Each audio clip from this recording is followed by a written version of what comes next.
చేరుకుని వచ్చిన మీ అందరికీ యేసుక్రీస్తు నామం పేరిట శుభాభివందనాలు. దేవుని వాక్యంలోనికి మనం వెళ్ళినట్లయితే ద్వితీయోపదేశ కాండము 11వ అధ్యాయము 26వ వచనం. చూడుడి, నేడు నేను మీ ఎదుట దీవెనను శాపమును పెట్టుచున్నాను. అలాగే నేడు నేను మీకు ఆజ్ఞాపించిన మీ దేవుడైన యెహోవా ఆజ్ఞలను మీరు వినిన ఎడల దీవెనయు, మీరు మీ దేవుడైన యెహోవా ఆజ్ఞను వినక నేడు నేను మీకు ఆజ్ఞాపించిన మార్గమును విడిచి మీరు ఎరుగని ఇతర దేవతలను అనుసరించిన ఎడల శాపమును మీకు కలుగు. ఒక వచనములో దీవెన చెప్పాడు, ఒక వచనములో శాపం చెప్పాడు. దీవెన ఎప్పుడంట? ఆయన మాట వినిన ఎడల, ఆజ్ఞలను మీరు వినిన ఎడల. రెండవది, మీరు వినకుండా మీరు ఇతర దేవతల తట్టు తిరిగిన ఎడల. ఈ రెండు విషయాలు చాలా ప్రాముఖ్యం ఈ రోజులలో. ఎందుకంటే క్రిస్మస్ దినాల్లోనికి వచ్చారు. ఈరోజు చేస్తున్నటువంటి 99% అంతా కూడా దేవుడి మాట వినక, ఆజ్ఞలను పాటించక తిరుగుతూ ఉన్నటువంటి సందర్భం. ఏమిటంటే అది స్టార్ పెట్టడం. అపోస్తలుల బోధన చెప్తారు, స్టార్ పెడతారు. మరి రెండవది క్రిస్మస్ చెట్టు, ఏమండి మరి అలంకరణలు, అలాగే మరి జ్ఞానులు వచ్చి కానుకలు ఇచ్చారని మరి నాటకములు, మరి దానికి సంబంధించి ఏదో పాటలలో కొన్ని డ్యాన్సులు, ఏమండి మరి అలాగే క్రిస్మస్ తాత, క్రిస్మస్ క్యారల్స్, ఏమండి అన్నీ కూడా బైబిల్లో చెప్పిన దానికి వీళ్ళు చేసేదానికి పొంతన ఉండదు. ఇప్పుడు బైబిల్ ఏం చెప్తా ఉంది? నా ఆజ్ఞలను అనుసరించి నడిచిన ఎడల. మరి ఎవరిని అనుసరించి నడుస్తున్నారు? మనము నడవట్లేదు. ఎందుకంటే పాస్టర్ గారు ఏదైనా చెప్తే సంఘంలో చేస్తూ ఉన్నారు. పాపం విశ్వాసులు తప్పేం లేదు. ఎందుకంటే విశ్వాసులకి బైబిల్ అంతా తెలియదు. గొర్రెలు అన్నాడు కదా దేవుడు. కాబట్టి విశ్వాసులు సేవకుడు ఏం చెప్తే చేస్తే మనకు మంచిది అని చెప్పి చేస్తారు. ఇది ఉందా బైబిల్లో లేదా అని ఎవరు అడగరు. బెరయ సంఘస్థులు పౌలు చెప్పిన మాటలు అలాగన ఉన్నాయా లేవని వారి లేఖనములను తిరగేసిరి అని రాసింది. 2000 సంవత్సరాల క్రితమే అంత జ్ఞానం ఉంది వాళ్ళకి. అంటే చెప్పేది రైటా కాదా, ఇది ఉందా బైబిల్లో లేదా అన్నది ఆ రోజుల్లోనే. అందుకనే సౌత్ కొరియాలో బెరయ సంఘం ఒకటి ఉంది. మనం కూడా ఇక్కడ పెట్టుకున్నారులేండి పేర్లు. మేము అక్కడ ట్రైనింగ్కి వెళ్ళాం కొన్నాళ్ళు, ఆ యొక్క దక్షిణ కొరియాలో. అది చాలా దూరంగా ఉంటుంది. మరి అదంతా బైబిల్ కాలేజీ క్లాసులు జరిగేటువంటి స్థలము. మరి భోజన ఏర్పాట్లు, ఎక్కడో కొండల మధ్య ఉంది అది. చుట్టూ గ్లాసులు, బయటికి వెళ్ళడానికి లేదు ఎందుకంటే అంత చలి. ఆ ప్రాంతంలో ఆ బెరయ సంఘం గురించి ఆయన చెప్తా ఉన్నాడు. బైబిల్లో ఇలాగ ఉందండి, బెరయ సంఘస్థులకు ఉన్నటువంటి లక్షణం ఏంటంటే లేఖనాలను పరిశీలన చేస్తారు. కాబట్టి ఈనాడు లేఖనాలని పరిశీలన చేయాలంటే కొంచెం చదువు కావాలి ఒకటి. రెండవది, లేదా ఒకసారి చెప్పినటువంటి మాట రెండవసారి కూడా అలాగే కాకుండా ఎప్పుడైనా సేవకుడు చెబుతుంటే పట్టుకోగలగాలి. ఈ రెండు లక్షణాలు సంఘానికి ఉంటే ఇక ఎవరితోటి ప్రమేయం లేకుండానే మీరుగా ప్రభువుని స్తుతిస్తారు, గణపరుస్తారు. నేను పరలోక రాజ్యం వెళ్ళగలను అనేటువంటి ధీమా వస్తుంది. ఎప్పుడైతే ఎవరు చెప్పినట్టుగా అటువైపుకి తిరిగిపోతే దీవెన అనేది రాదండి, దీవెన అనేది రాదు.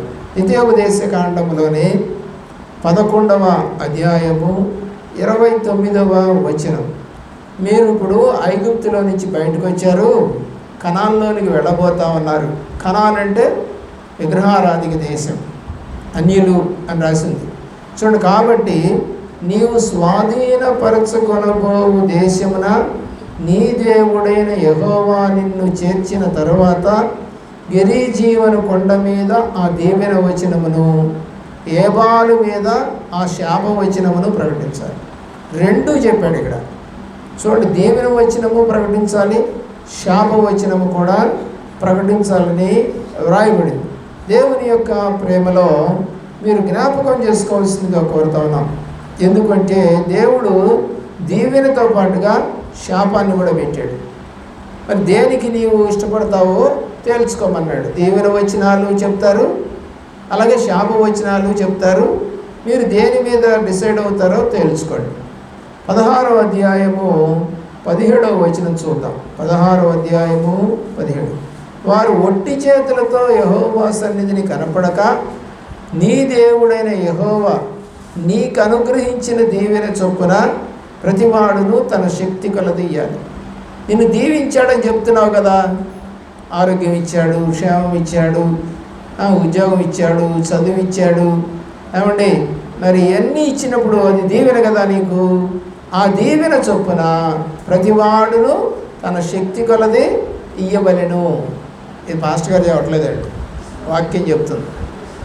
దేవుని ప్రేమించిన ప్రియ బిడ్డలారా, 27వ అధ్యాయము 12వ వచనం చదవండి. 27:12. బెన్యామీను గోత్రముల వారు ప్రజలను గూర్చి దీవెన వచనములను పలుకుటకై గెరిజీము కొండ మీద నిలబడి. ఇక్కడ బెన్యామీను గోత్రం వాళ్ళు ఏం చేయాలని చెబుతున్నాడు? దేవుడి యొక్క దీవెన వచనాలు చెప్పమని చెబుతా ఉన్నాడు. దేవుని యొక్క ప్రేమలో ప్రియులరా, మనం ఈ రోజున ఇంట్లో ఎన్ని దీవెన వచనాలు చెబుతూ ఉన్నామో, దేవుడు దీవించునుగాక, కాపాడునుగాక, నిన్ను లేవనెత్తునుగాక అని. అయితే ఆ దీవెనలు ఎందుకు రావట్లేదు పిల్లలకి కానీ, ఇంట్లో వారికి కానీ, బంధువులకు కానీ ఆలోచించేయండి. ఎప్పుడైతే బైబిల్లో ఎవరింటికైనా వెళ్ళి నీవు శుభమని చెప్పమని చెప్పాడు ప్రభువారు, అయితే ఆ శుభవచనం వారికి లభిస్తుందా లభించదా అని కనుక ఆలోచన చేస్తే, ఆ ఇల్లు కనుక యోగ్యమైనదైతే నీవు చెప్పినటువంటి ఆ యొక్క దీవెన వస్తుంది, ఆ శుభవచనం వారింట్లో ఫలిస్తుంది. లేకపోతే వాళ్ళు యోగ్యులైన వాళ్ళు కాకపోతే ప్రియులరా ఆలోచించేయండి, ఏమవుతుంది? దీవెన రాదు. మరలా నువ్వు ఇచ్చినటువంటి దీవెన నీతో పాటే వచ్చేస్తుంది అని ప్రభువారు మత్తయి సువార్తలో రాయించారు శిష్యులతో మాట్లాడుతూ. 12వ వచనంలో ఏం కనపడిందంటే, బెన్యామీను గోత్రముల వారు ప్రజలను గూర్చి దీవెన వచనాలు పలుకుతారు. ఎక్కడ? గిరిజీము కొండ మీద. అలాగే రూబేను, గాదు, ఆషేరు, జబులూను, దాను, నఫ్తాలి, ఇంకొక 6 గోత్రాలు ఉన్నాయి కదా. ఈ 6 గోత్రాల వారు శాపవచనములను పలుకుతారు. ఎక్కడ? ఏబాలు కొండ. ఆ కొండ వేరు, ఈ కొండ వేరు. గెరిజీము కొండేమో దీవెనలు పలికే కొండ, ఏబాలు కొండేమో శాపాలు పలికే కొండ. కాబట్టి నీకు ఇప్పుడు దీవెన కావాలి అంటే గెరిజీముకు పరిగెత్తాలి. గెరిజీము కొండ దగ్గరికి బొమ్మని ఇప్పుడు చెప్పడం కాదు. ఆనాటి ఇశ్రాయేలుకు దేవుడు మోషే ద్వారా ఇక్కడ దీవెన వచనాలు చెప్పండి, ఏబాలు కొండలో శాపవచనాలు చెప్పండి అని చెప్పాడు. దేవుని యొక్క ప్రేమలో ప్రియులరా, బైబిల్ చెప్తా ఉంది. 14వ వచనం చూడండి, 27వ అధ్యాయం 14. అప్పుడు లేవీయులు యెహోవాకు హేయముగా శిల్ప చేతులతో మలచిన విగ్రహమునే గాని, పోత విగ్రహమునే గాని చేసి చాటున ఉంచువాడు శాపగ్రస్తుడు, ఎలుగెత్తి ఇశ్రాయేలు అందరితో చెప్పగా ఆమెనన్నారు. ఇప్పుడు ఏంటిది? శాపం కదా. శాపవచనాలు పలుకుతున్నారు ఇక్కడ ఏబాలు కొండ మీద. దాంట్లో మొట్టమొదటి ఏం చెప్తున్నాడు శాపవచనాల్లో? యెహోవాకు హేయముగా శిల్పి చేతులతో మలచిన విగ్రహమే కానీ, పోత విగ్రహమే కానీ చేసి చాటును ఉంచితే వాడు శాపగ్రస్తుడు. ఇప్పుడు ఈ బొమ్మలు చేస్తామన్నారుగా క్రిస్మస్కి, స్టార్లు చేస్తామన్నారుగా క్రిస్మస్కి. ఈ తొట్టెలో యోసేపు, మరియమ్మ మరియు గొల్లలు, జ్ఞానులు వచ్చినట్టుగా బొమ్మలు పెడుతున్నారుగా. ఎక్కడ పెడుతున్నారండి? చాటును పెడుతున్నారు. మందిరంలో పెట్టేవాళ్ళు కొందరు, బయట పెట్టేవాళ్ళు కొందరు, ఇళ్ళ మీద పెట్టుకునే వాళ్ళు కొందరు, రకరకాల మనుషులు ఉంటారు. అయితే అది చేయటం వల్ల ఏమొస్తుందని బైబిల్ చెప్తామని చెప్పండి? శాపం వస్తుంది. అవి ఎవరో చేసినటువంటి చేతులతో చేసినటువంటి బొమ్మలై. అన్నాడు కదా, శిల్పి చేతులతో మలచిన విగ్రహమునే కానీ, పోత పోసిందైనా సరే, పోత పోసిన దానితో కానీ ఎవడైనా ఉంచుకొని ఉంటే ఆ ఇల్లు అంతా శాపగ్రస్తమేనండి. చాలామంది ఇళ్లలో బొమ్మలు ఉన్నాయి, నేను చూస్తూ ఉన్నాను. ఎందుకు పెట్టారంటే పిల్లలు తెచ్చుకున్నారండి అంటారు కొంతమంది వేళంగి పోయి గుండు కొట్టించుకొని తెచ్చుకున్నారు. గుండు కొట్టించుకోమని ఎక్కడుంది బైబిల్లో చెప్పండి? లేదు. కానీ ఈరోజున ఎలాంటి పరిస్థితి వచ్చిందంటే అలాంటి పనులు చేసి దీవెన పొందాలని చూస్తూ ఉన్నారు. కానీ దేవుడు అది దీవెనగా చేయడు. 28వ అధ్యాయం 2వ వచనం, నీవు నీ దేవుడైన యెహోవా మాట వినిన ఎడల ఈ దీవెనలన్నీ మీ మీదకి వచ్చి నీకు ప్రార్థించు. ఇంకా అక్కడి నుంచి రాశాడు వరుసగా దీవెనలు. ఏమండి? 28వ అధ్యాయం 2వ వచనం నుండి 14వ వచనం దాకా దీవెనలు ఉంటాయి. ఎప్పుడు దీవెన ఇస్తాడో అక్కడ రాశాడు. చదవండి వీలైతే. 3వ వచనం, నీవు పట్టణంలో దీవించబడతావు, పొలంలో దీవించబడతావు. అంటే పొలం ఉన్నా పొలం పంట బాగుపడుతుంది, పట్టణంలో ఉన్న మంచి ఏదో ఉద్యోగం చేసుకుంటూ బతుకుతావు. 3వది,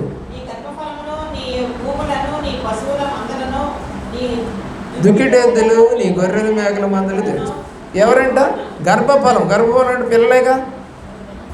భూఫలం అంటే మనం పండించుకున్నటువంటి ధాన్యమేగా. ధాన్యం కావచ్చు, కాయలు కావచ్చు. అలాగే పశువులు, మందలు. మందలు అంటే చూడండి, 1, 2 అంటే మందనం. 1, 2 కన్నా ఎక్కువ ఉంటే దాన్ని మందలు అంటారు. ఏమండి? నువ్వు నేను ఉంటే మనం అవుతాం. మనం అంటే కొంతమంది కలిస్తే జనం అవుతారు. జనం కలిస్తేనే ప్రపంచం అవుతుంది. దేవుని ప్రేమిస్తున్నటువంటి ప్రియబిడ్డలారా, నీ గంపయు. ఆ రోజుల్లో గంప అంటే మనం ప్రతిదీ కూడా చేరించి తెచ్చుకుంటాం, గంపల్లో తెస్తాం. అలాగే పళ్ళు కానీ పొలాలు కానీ ధాన్యం కానీ అన్ని గంపల్లో ఎత్తేవాళ్ళు ఆ రోజుల్లో. ఈ రోజులు పోయాయి, 2 బస్తాలు వచ్చాయి. ఆ తర్వాత పిండి పిసుకుని తొట్టె. పిండి పిసుకడానికి ఒక తొట్టె అనేది ఉండేది ఆ రోజుల్లో. ఈ రోజుల్లో లేదు. ఇళ్లల్లో తొట్లు లేవు. ఎందుకంటే ఇదివరకు అన్ని తొట్లులాగా పెట్టుకొని ఈ సామాన్ దాచుకునేవాళ్ళు. ఇప్పుడు అది పోయింది. బీరువాళ్ళు కొనుక్కున్నారు, బీరువాళ్ళు దాచుతూ ఉన్నారు. అలా పిండి పిసికేటువంటి తొట్టె అనేది లేదు, అసలు సపరేట్గా ఉంటుంది అది. ప్రియులారా, అలాగే లోపలికి వచ్చినప్పుడు దీవించబడతావు. అంటే దేవుడి సన్నిధికి వచ్చినా, ఇంటికి వచ్చినా నీకు దీవెన ఉంటుంది. వెళ్ళేటప్పుడు కూడా దీవెన ఉంటుందని రాస్తారు. అలాగే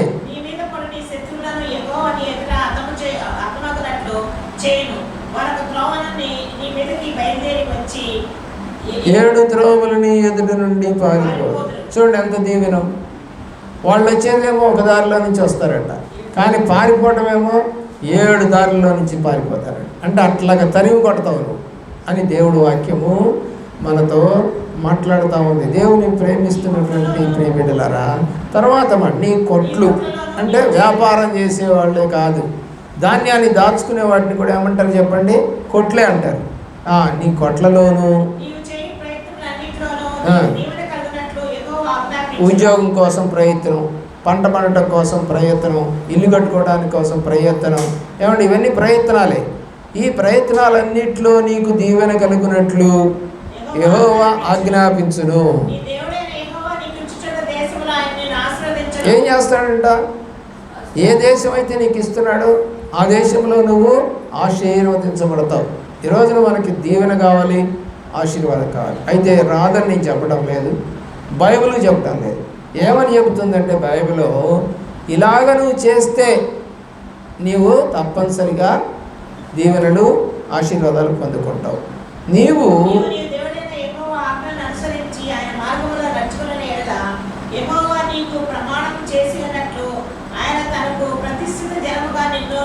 ఇంకొకటి ఏం చేస్తాడంటే, నువ్వు నా బిడ్డవి. దేవుడు చెప్తాడంట సాతానుతో, యోబును ముట్టుకుంటూ ఊరుకోని అన్నాడట. ఎందుకని? యోబు దేవుని బిడ్డ. అలాగే మోషేని ఎవరనంటే ఊరుకోని అన్నాడు. ఎందుకని?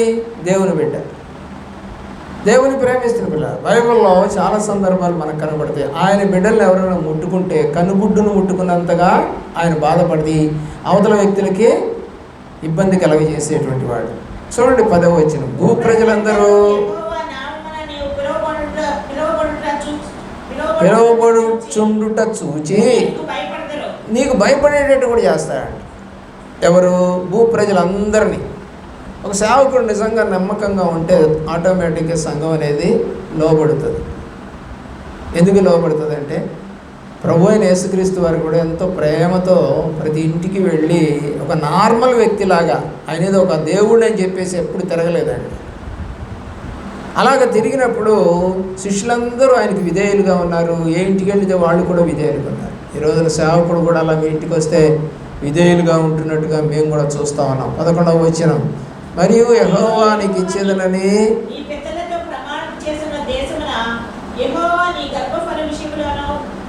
నీ పశువుల విషయంలోను నేల పంట విషయంలోను నీకు సమృద్ధిగా మేలు కలగజేయును. కాబట్టి ప్రతి దానిలో మేలు, దీవెన. చూడండి ఎన్ని మీకు కనబడతాయి.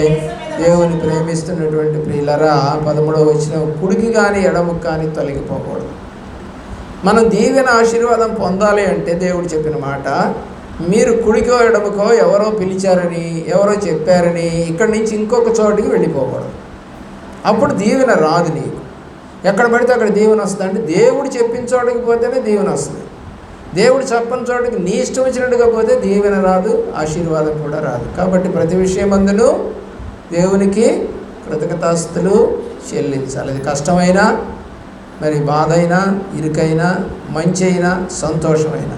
చూడండి 14వ వచనంలో, అన్యుల దేవతలను అనుసరింపకయు వాటిని పూజింపకయు ఉన్న ఎడల నీవు అనుసరించి నడుచుకొనవలనని నేడు నేను నీకు ఆజ్ఞాపించుచున్న నీ దేవుడైన యెహోవా ఆజ్ఞలను విని వాటిని అనుసరించి గైకొని ఎడల యెహోవా నిన్ను తలగా నియమించును కానీ తోకగా నియమించును. అయ్యో మాకేమీ లేదండి, మా ఆయనకి ఏమీ లేదండి, మా పిల్లలకు కూడా ఏమీ లేదండి, ఈ లేదు లేదనే మాట ఎప్పుడు వస్తుంది? ఇక్కడ రాశాడు కదా, నన్ను అనుసరించకుండా అన్య దేవతలను అనుసరిస్తే, పూజిస్తే ఏమండి అలాగా దేవుడు ఆశీర్వాదాన్ని పోగొట్టుకుంటాడు. అలా చేయకుండా కనుకుంటే నేను తలగా నియమిస్తాను, తోకగా నియమింపను. అంటే అడుక్కునే పని రాదు నీకు. దేవుణ్ణి ఆశ్రయించిన వాళ్ళు అడుక్కోకూడదు, మాకు ఇది లేదు అనకూడదు. అన్నారు అంటే దేవుడిని మనం వదిలేసినట్టే. చాలా ప్రభుత్వాలు అలాగా మిమ్మల్ని ప్రేరేపించి సాతాను బాటలోకి నడిపించి ఉన్నా కూడా లేదు. మా ఊర్లో ఒక ఆమె ఉంది, ఆమె ఏం చేసిందంటే ఆమెకు ఒక ఇల్లు ఇచ్చారు. ఇస్తే ఆమె ఏం చేసింది, అరే మీరిద్దరూ వేరే చోట అద్దెకొండండి అని చెప్పేసి కొడుకు కోడల్ని వేరే చోట పెట్టింది. నాకు అర్థం కాల, వాళ్ళే వెళ్ళిపోయారయ్యా అంది. తర్వాత ఒక నెలకో 2 నెలలకో అప్పుడు రాజశేఖర రెడ్డి గారి టైంలో ఏదో మిగులు భూములను ఈ యొక్క పల్లెల్లో కానీ పట్టణాల్లో కానీ అక్కడ ఉంటే అక్కడ వాళ్ళకి ఇచ్చేసాడు. అప్లికేషన్ పెట్టుకుంటే వాళ్ళ పిల్లాడికి మళ్ళీ ఇంకొక ఇల్లు వచ్చింది. చూడండి ఎంత దొంగలు, మోసం కదండి. లేదని చెబుతావా, ఆల్రెడీ ఇల్లు ఉంది, 2 పోర్షన్లు ఇల్లు, వీళ్ళు వెళ్ళిపోయారు కదా, ఈ పోర్షన్ ఇల్లు అతికిచ్చేసుకుంది. మోసం చేసినట్టేగా.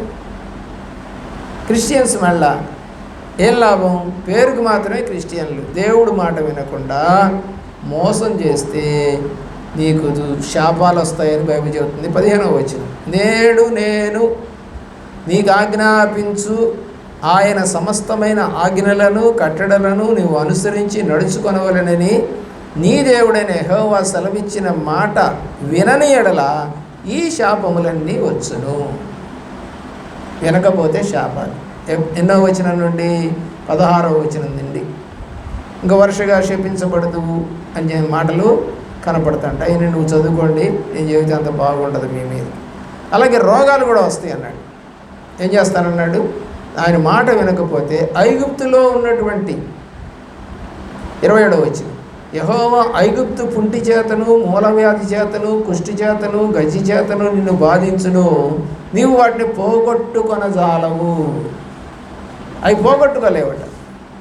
కాబట్టి ఈ రోజున నువ్వు దేవుని కోసం వచ్చావు, మంచిదే. యేసుక్రీస్తు ఈ భూమి మీదకి రక్షకుడుగా పుట్టున్నాడని సంతోషంతో క్రిస్మస్ సంబరాలు చేసుకోబోతున్నావు, మంచిదే.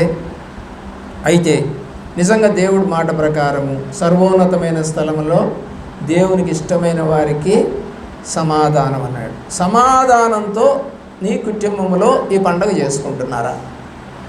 బంధువులతో కలిసి సంతోషంగా సమాధానంతో చేసుకుంటున్నారా? సంఘ బిడ్డలతో కలిసి సమాధానంగా చేసుకుంటున్నారా అని ఆలోచన చేస్తే అవి లేవు. కానీ దేవుడు ఏం చెప్పాడు లూకాసు వార్తలో? సర్వోన్నతమైన స్థలములను దేవునికి మహిమ, మరియు ఆయనకి ఇష్టమైన వారికి భూమి మీద సమాధానం. అయితే ఇప్పుడు సమాధానం లేకుండా పండుగ చేసుకుంటున్నామంటే ఆ మాట ఏమని అర్థమవుతుంది? దేవునికి ఇష్టము కాదు. ఇష్టమైన వారికి సమాధానం, ఇష్టం కాని వారికి లేదు. ఇప్పుడు సంఘంలో నుంచి బయటికి వెళ్ళిపోయారు, వాళ్ళని మరి ప్రేమించాలా వద్దా? దేవుడు ప్రేమ ప్రకారంగా మనము వాళ్ళని ద్వేషించడానికి వీల్లేదు. వాళ్ళకి ఏమైనా అడిగితే కష్టమే, బాధే. మరి నీ కొడుకు ఇంట్లో నుంచి చెడిపోయాడు, నీ కూతురు ఇంట్లో నుంచి చెడిపోయింది, ఏమైనా జరిగితే నీకు బాధ ఉండదా? ఉంటుంది. అలాగే సంఘ నాయకులకు కూడా ఉంటుంది. ఎంతోమంది అలా విడిపోతున్నటువంటి సంఘాలు, పెద్ద పెద్ద సంఘాల్లో రైట్ హ్యాండ్గా ఉన్నట్టున్నారు అనుకున్నటువంటి మరి సేవకులు ఆ సేవకుడికి తోడుగా ఉండకుండా విడిపోయారు. ఎన్నో సంవత్సరాలు వాళ్ళతో పాటు ఉండి సేవ చేసి, బైబిల్లో కూడా అది ఉంది. బర్నబా పౌలుని ఈ యొక్క శిష్యుల దగ్గరికి తీసుకొచ్చింది బర్నబానే. బర్నబా బాగా ధనవంతుడు బైబిల్లో. ఆ ధనాన్నంతటినీ కూడా కాదని పౌలు భక్తుడిని ఎవరు కూడా అందరూ ద్వేషిస్తున్నారు. ఎందుకని? అతను సంఘాన్ని హింసించాడుగా, చంపేశాడుగా. అందుకని ఎవరి దగ్గరికి పోతే ముఖం చెల్లదు. ఎవరికి? పౌలుకి. మరి ఇలాంటప్పుడు బర్నబా అతన్ని శిష్యుల వద్దకు చేర్చాడు. బాగా గుర్తుపెట్టుకోవాలి. ఆలోచించేయండి. ఈ రోజున ధనమున్నా సరే ఏమున్నా సరే ఒక వ్యక్తిని సమాధానంతో దేవుడి సన్నిధికి నడిపించగలిగితే నీ అంత ధన్యత, నీకు ఇచ్చినంత ధన్యత దేవుడు మరి ఎవరికి ఇవ్వడు. అలాంటి ధన్యత నీవు పొందాలని ఆశపడతాను. 30వ అధ్యాయం కూడా చూడండి, ద్వితీయోపదేశకాండము 1వ వచనం. నేను నీకు వినిపించిన ఈ సంగతులని చెప్పాడు కదండి. దీవెనలు శాపాలు చెప్పాడుగా, రెండు కూడా. మరి ఈ సంగతులన్నీ అనగా దీవెనయు శాపమును నీ మీదకి వచ్చిన తర్వాత నీ దేవుడైన యెహోవా నిన్ను వెళ్ళగొట్టించిన, చూడండి ఆ మాట అంటున్నాడు, వెళ్ళగొట్టించిన సమస్త జనముల మధ్యను వాటిని జ్ఞాపకము చేసుకొని నీ దేవుడైన యెహోవా వైపు తిరిగి నేడు నేను నీకు ఆజ్ఞాపించు సమస్తమును బట్టి నీ పూర్ణ హృదయముతోనూ నీ పూర్ణ ఆత్మతోనూ ఆయన మాట నీవును నీ సంతతి వారు వినిన ఎడల. తప్పు చేశావు, దీవెనలు పోగొట్టుకున్నావు, శాపాలు వచ్చాయి. ఇప్పుడు అన్ని ఆ మధ్యలోకి నిన్ను చెదరగొట్టిన తర్వాత నీవు గనక దేవుణ్ణి జ్ఞాపకం చేసుకొని తప్పు చేశాను, నీ మాట వినకుండా తిరిగాను అని గనక నువ్వు గనక జ్ఞాపకము చేసుకుని చదవండి 3వ వచనం. నీ దేవుడైన యెహోవా చెరలోని మిమ్మును తిరిగి రప్పించును. అంటే ఆ నిజంలోకి పంపించిన వాడిని నేనే, నువ్వు తప్పు చేసావు కాబట్టి ఇప్పుడు అక్కడికి పోయి కనుక నువ్వు ఏడిస్తే తప్పు చేశానని నిన్ను మళ్ళా తీసుకొస్తాను. ఆయన మిమ్మును కరుణించి నీ దేవుడైన యెహోవా ఏ ప్రజలలోనికి మిమ్మును చెదరగొట్టెనో వారిలో నుండి తాను మిమ్మును సమకూర్చి రప్పించు. ఈ మాట ఎక్కడ చూస్తాము? ఎక్కడో ద్వితీయోపదేశకాండంలో చెప్పిన మాట దానియేలు గ్రంథంలో చూస్తాం. దానియేలు 70 సంవత్సరాలు నిండిందని చెప్పేసి ఇర్మియా గ్రంథంలో రాయబడినట్టుగా చెరలోనికి వెళ్ళినటువంటి ఈ బిడ్డలని విడిపిస్తానన్నావు కదా అని గోనె పెట్ట కట్టుకొని తన పాపమును తన పితరుల పాపమును దేవుడి సన్నిధిలో ఒప్పుకుంటాడు. అప్పుడు కోరేష్ అనేటువంటి రాజు ఆ యొక్క అనుమతిస్తాడు. ఏంటి? నువ్వు మందిరాలు కట్టుకోండి, పోయి కాలిపోయింది కదా మందిరం, 70 సంవత్సరాలు అయిపోయింది ఇప్పటికే, ఇప్పుడు కట్టుకోవచ్చని ఆజ్ఞ ఇస్తాడు. దీనికి జెరుబ్బాయలు మరి అలాగే మరి ఎజ్రా, నెహమ్యా వీళ్ళందరూ కలిసిపోయి ఆ యొక్క మందిరాన్ని గోడలు 52 రోజులలో మందిరం చుట్టూ అంటే యెరూషలేము చుట్టూ ఉన్న గోడల్ని కట్టారండి. చాలా కష్టంతో కట్టారు. అయితే కష్టంతో కట్టినా కూడా అది దేవుడి ఆజ్ఞ కాబట్టి ఏంటి, ఇప్పుడు మనం ఏదైతే ఇక్కడ చదివామో నీ దేవుడైన యెహోవా చెరలోని మిమ్మల్ని తిరిగి రప్పిస్తాడు అనే మాట ఎక్కడైతే ఉందో ఇది జరగాలి. ఇది ప్రవచనాలు. ఆయన మిమ్మల్ని కరుణించి నీ దేవుడైన యెహోవా ఏ ప్రజలలోనికి మిమ్మల్ని చెదరగొట్టినో వారి నుండి తాను మిమ్మల్ని సమకూర్చి రప్పించును. ఎంత చక్కని దేవుడండి దేవుని యొక్క ప్రేమ.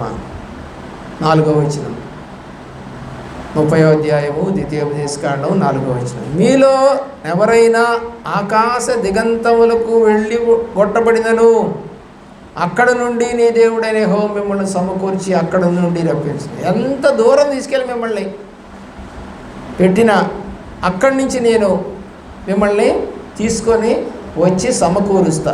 అంటే నా ప్రజలు కాబట్టి, మీరు పాపం ఒప్పుకున్నారు కాబట్టి. కాబట్టి ఈ రోజున పాపులను రక్షించుటకు క్రీస్తు యేసు లోకమునకు వచ్చాను. మరి ఆ క్రీస్తు దగ్గరికి నువ్వు పోతేనే కదా పాపాలు పోయేది. ఆలోచన చేయవలసిందిగా కోరుతా ఉన్నాం. దేవుని ప్రేమలో ప్రియులరా, నీ యొక్క పితరులు స్వాధీనపరిచిన దేశమున నీ దేవుడైన యెహోవా నిన్ను చేర్చును. నీవు దాన్ని స్వాధీనపరుచుకుంటావు. ఆయన నీకు మేలు చేసి నీ పితరుల కంటే నిన్ను విస్తరింపజేయను.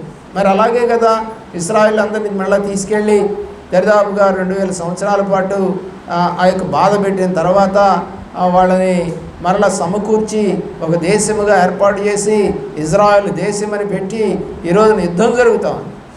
ఒక దేశముగా స్వాధీనపరుచుకుంటావు. నువ్వు యెహోవా నిన్ను చేర్చుకుంటాడు, నీవు దాన్ని స్వాధీనపరుచుకుంటావు.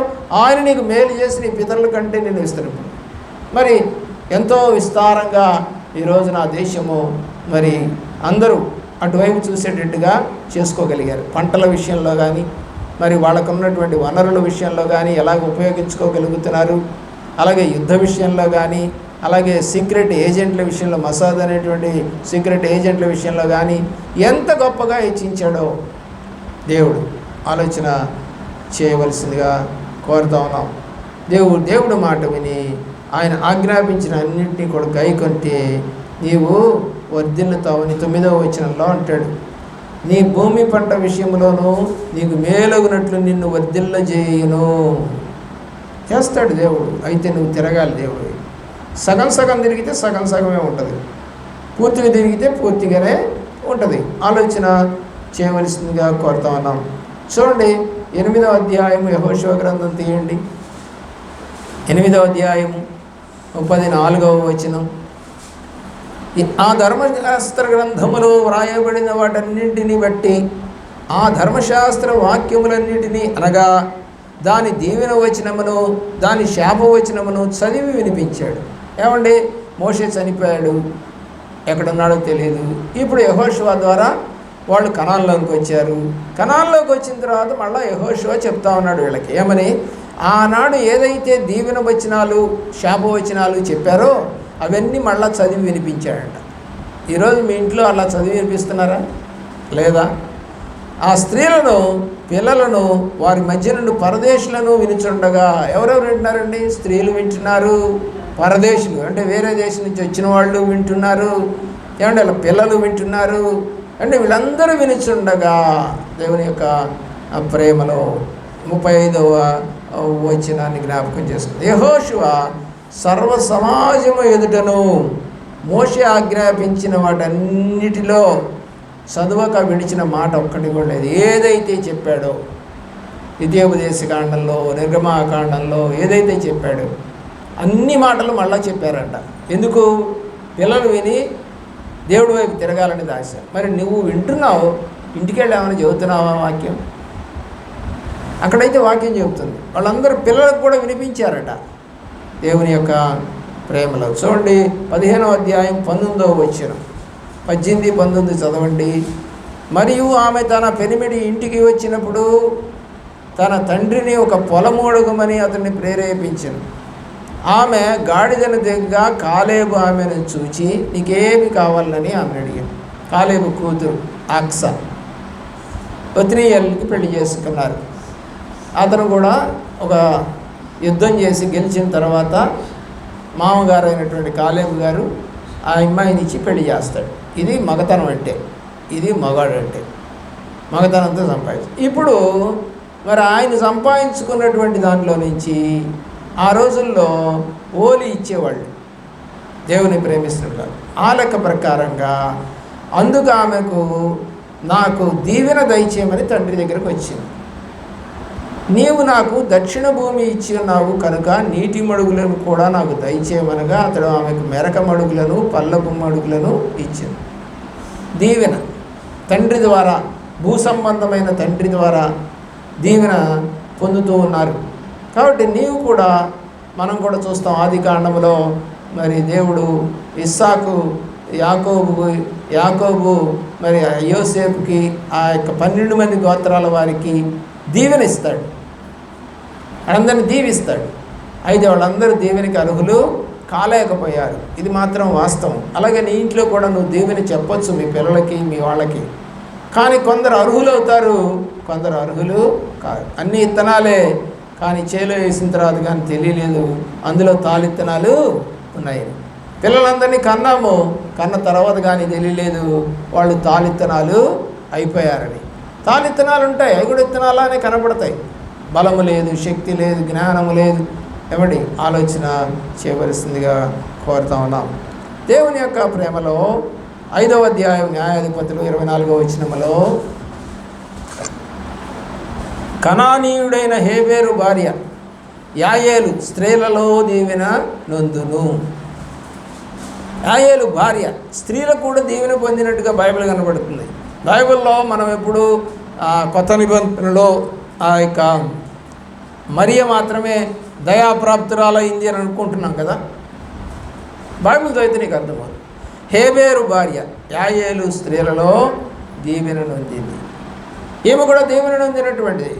దేవుని యొక్క ప్రేమల ప్రియులరా, ఎంతో గొప్ప కార్యాలు ఆ స్త్రీలలో ఆమె దీవెన నొందును. గుడారములో నుండు స్త్రీలలో దేవుని యొక్క ప్రేమ ప్రియులరా, రూతు గ్రంథము 3వ అధ్యాయం 10వ వచనంలో ఆమె మోయాబీరాలు, ఆమె ఎట్లాగైతే అక్కడి నుంచి ఇక్కడికి వచ్చేసింది యూదా దేశానికి, ఇప్పుడు పొలంలో పరిగెరుకుంటుంది. నిజంగా ఆ అమ్మాయి పొలం పని చేసే పిల్ల కాదు, ఆమె గుడి పూజారి. గుడి పూజారి పనులు మరి పొలం పనులు చేయరు వాళ్ళు, ఎవరు చేయరు. సేవకుడు కూడా పొలం పని చేయడు సామాన్యంగా. ఎందుకంటే పిల్లలకి ఎప్పుడైతే ఆత్మీయ ఆహారం పెట్టాలో ఎప్పుడు ప్రార్థనలో ఉంటాడు, వాక్యం చదువుతాడు, రాసుకుంటూ ఉంటాడు, ప్రిపేర్ అవుతాడు, ప్రభువుని అడుగుతాడు, ఇలా చేస్తూ ఉంటాడు. అతనికి శారీరక బలం కన్నా ఆత్మబలం ఎక్కువ ఉంటుంది. పౌలు భక్తుడు అన్నట్టుగా, నేను కృషించిన వాడు కానీ కనపడుతున్నాను కానీ నా అంతరంగంలో దినదినము వృద్ధి పొందుతున్నాను అని చెప్పాడు. కాబట్టి ఇక్కడ మనం చూస్తే ఈ యొక్క అమ్మాయి భర్తను కోల్పోయినటువంటి విధవరాలుగా ఉన్నటువంటి రూతు ఇప్పుడు ఎక్కడికి వచ్చిందంటే బోయేజు పొలానికి వచ్చింది. ఇక్కడ రాయబడుతున్న మాట, యెహోవా చేత నీవు దీవెన నొందిన దానవు. ఎవరో పరాయి అమ్మాయి వస్తే ఆ అమ్మాయి దీవెన పొందిన అమ్మాయి అని చెప్పగలుగుతున్నాడు. ఎలాగా? కొద్దివారే కానీ గొప్పవారినే కానీ యవ్వనస్తులను నీవు వెంబడించక ఇరుడు వలన నీ మునుపటి సత్ప్రవర్తన కంటే వెనకటి సత్ప్రవర్తన మరి ఎక్కువైనది. మంచిగా ప్రవర్తిస్తుంది. ఆ దేశంలో ఉన్నప్పుడు ఏమన్నా చెడుతనం చేసిందా? లేదు. మరి ఇప్పుడు విధవరాలుగా వచ్చింది కదా ఈ దేశంలో, మరి ఇక్కడ ఏమైనా డబ్బులు ఉన్నవాళ్లను లేకపోతే గొప్పవాళ్లను ఆ యవ్వనస్తులను నీవు వెంబడించలేదు. మరి ఆ అమ్మాయి యవ్వన పిల్ల కదా, యవ్వన దశలో భర్త చనిపోయాడు, మళ్ళీ వివాహం చేసుకోవచ్చు. మరి ఇలాంటి పరిస్థితుల్లో ఆ అమ్మాయిని పొగుడుతున్నాడు బోయసు. ఏంటంట? నీ యొక్క ప్రవర్తన ఎలాగంటే నీ మునుపటి సత్ప్రవర్తన కంటే వెనకటి సత్ప్రవర్తన మరీ ఎక్కువైంది. దేవుని ప్రేమిస్తున్నావా? ఎక్కడున్నా నీ ప్రవర్తన బాగుందా? బాగుండాలని ఎప్పుడన్నా ఆలోచన చేశావా? యోసేపు ప్రవర్తన చూడండి. పరాయి దేశానికి అమ్మేశారు, ఐగుప్తు దేశానికి. పొతీఫరు కొనుక్కున్నాడు బానిసగా. మరి బానిస పొతీఫరు భార్య అతని మీద కన్నేసి రమ్మని అడిగితే మరి తన దేవుడి యొక్క మరి ఆజ్ఞ ప్రకారము వ్యభిచారం చేయకూడదు, వెళ్ళలేదు. జైల్లో పెట్టారు. మంచి చేసి నమ్మకంగా ఉన్నందుకు జైల్లో పెట్టారు. మరి రాజుకు చేస్తే వింటాడా? భార్య మాటే వింటాడు రాజు. అంతగా ఆవిడ అక్కడ సిపాయిలు కూడా ఇద్దరు ముగ్గురిని ఆమె తన వైపు తిప్పుకొని అబద్ధం కూడా ఆడిస్తుంది. ఇంకోటి ఏంటంటే తన చేతిలో తన యొక్క పైన చెంగు ఉంది కాబట్టి ఆమె ఎందుకు ముట్టుకుంటుంది అన్నట్టు.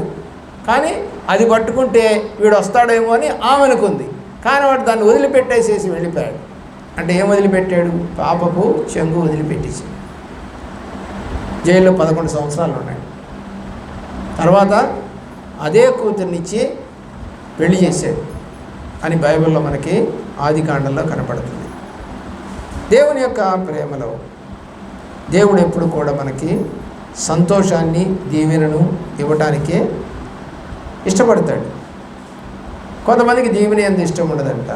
కీర్తన 109వ కీర్తన 17వ చరణం, శపించడం వారికి ప్రీతి కనుక అది వారి మీదకి వచ్చి ఉన్నది, దీవెన యందు వారికి ఇష్టము లేదు కనుక అది వారికి దూరమాయను. దీవెన యందు ఏం లేదంట, ఇష్టం లేదు. ఇష్టం లేదంటే దేవుడి ఆజ్ఞలను అనుసరించి మేము నడవం.